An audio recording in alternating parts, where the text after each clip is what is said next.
TDC dan membawa kabur 19.000 kartu perdana Telkomsel senilai hampir 800 juta rupiah itu berhasil dibekuk tim Satuan Unit Reskrim Polres Johan Pahlawan Aceh Barat Senin siang.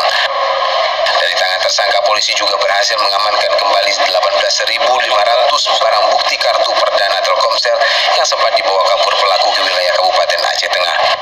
Dari 4 tersangka, 2 diantaranya merupakan karyawan kantor Telkomsel Distributor Center atau TDC cabang Melabu.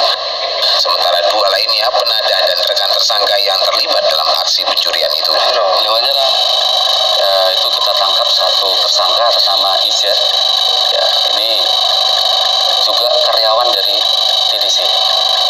Kemudian hasil pengembangan, hasil pemeriksaan dari yang bersangkutan dikembangkan bahwasanya barang curian itu sudah bergeser ke Takenon. Kemudian kita amankan si B, inisial B, itu pada tanggal 7